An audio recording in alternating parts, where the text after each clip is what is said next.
ഈ ഒരു കേക്ക് എനിക്ക് ഏറ്റവും സ്പെഷ്യൽ ആയിട്ടുള്ള ഒരു കേക്കാട്ടോ. അപ്പോൾ കേക്കിന് എനിക്ക് ഓർഡർ തന്നത് അർച്ചനയായിരുന്നു. അർച്ചന മുത്തച്ഛൻ്റെ 90ാമത്തെ ബർത്ത്ഡേക്ക് വേണ്ടി തന്നൊരു ഓർഡർ ആയിരുന്നു കേട്ടോ. 90ാമത്തെ ബർത്ത്ഡേ എന്നൊക്കെ പറയുമ്പോൾ അതൊരു സ്പെഷ്യൽ ആയിട്ടുള്ള മൊമെന്റ് തന്നെയല്ലേ. എനിക്ക് ഒത്തിരി സന്തോഷം തോന്നി. അവരുടെ ആ ഒരു സന്തോഷത്തിൽ എനിക്കും പങ്കുചേരാൻ പറ്റിയല്ലോ എന്ന് ഓർത്തിട്ട് അർച്ചന എനിക്കൊരു മോഡലും കൂടി ഇട്ട് തന്നിട്ടുണ്ടായിരുന്നു കേട്ടോ. മോഡൽ എന്ന് പറയുന്നത് എയിൽ ചെയ്തൊരു മോഡലായിരുന്നു. അത് ഞാൻ സൈഡിൽ കൊടുത്തേക്കും. ഏകദേശം അതുപോലെ ചെയ്യാം എന്ന് ഞാൻ പറഞ്ഞിട്ടുണ്ടായിരുന്നു. പ്രോപ്പർ അതുപോലൊന്നും വരില്ല, എങ്കിലും എന്നെ കൊണ്ട് ചെയ്യാൻ പറ്റുന്നത് പോലെയൊക്കെ അതിൽ ഒപ്പിച്ച് വെക്കാമെന്നും പറഞ്ഞിട്ടുണ്ടായിരുന്നു. ഏറ്റവും വലിയ ടാസ്ക് എന്ന് പറയുന്നത് കുറേ ഫ്ലവർ ചെയ്ത് വെക്കണമായിരുന്നു. അപ്പോൾ 2 ഷെയ്ഡിലുള്ള ഫ്ലവർ ആയിരുന്നു കേട്ടോ എടുത്തിട്ടുണ്ടായിരുന്നത്.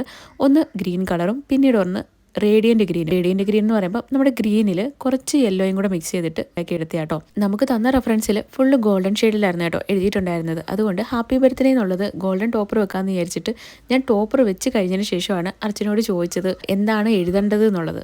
അപ്പോഴാണ് പറയുന്നത് ആ ഒരു കേക്കിൽ എഴുതിയതുപോലെ തന്നെ എഴുതിയാൽ മതിയെന്ന്. അപ്പോൾ ടോപ്പർ മാറ്റിയിട്ട് പിന്നീട് റൈറ്റിങ് ആ ഒരു ഗ്രീൻ കളർ വെച്ചിട്ട് തന്നെ അങ്ങ് ചെയ്ത് കൊടുക്കുമായിരുന്നു കേട്ടോ. അപ്പോൾ കേക്ക് ഏതാണെന്ന് പറഞ്ഞില്ലല്ലോ. ഇത് 1.5 കിലോ പിസ്ത കേക്കാട്ടോ. നമ്മൾ 2 kg ബേസിൽ ചെയ്തതാണ്. അതാകുമ്പോൾ കുറച്ച് പീസും കൂടെ കട്ട് ചെയ്തെടുക്കാൻ പറ്റും. പിന്നീടുള്ള ടാസ്ക് എന്ന് പറയുന്നത് നമ്മൾ മുത്തച്ഛൻ്റെ പിക്ക് കണ്ടുപിടിക്കുക എന്നുള്ളതായിരുന്നു. അർച്ചനെ എനിക്ക് അയച്ചു തന്ന പിക്കിലുള്ളതുപോലുള്ള മുത്തച്ഛനെ എനിക്ക് കിട്ടിയില്ല. പകരം എന്താ ഈ മുത്തച്ഛനെയായിരുന്നു കേട്ടോ കിട്ടിയിട്ടുണ്ടായിരുന്നത്.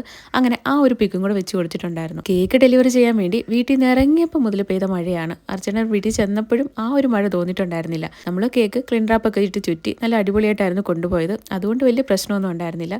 അങ്ങനെ നല്ല അടിപൊളിയായിട്ട് തന്നെ കേക്ക് കട്ടിങ്ങും കാര്യങ്ങളെല്ലാം കഴിഞ്ഞു. അപ്പോൾ വീഡിയോ ഇഷ്ടപ്പെട്ടിട്ടുണ്ടെങ്കിൽ ഉറപ്പായിട്ടും കമൻറ്റ് ചെയ്യാൻ മറക്കണ്ട. നമുക്ക് അടുത്തൊരു അടിപൊളി വീഡിയോ ആയിട്ട് കാണാം. ടാറ്റാ.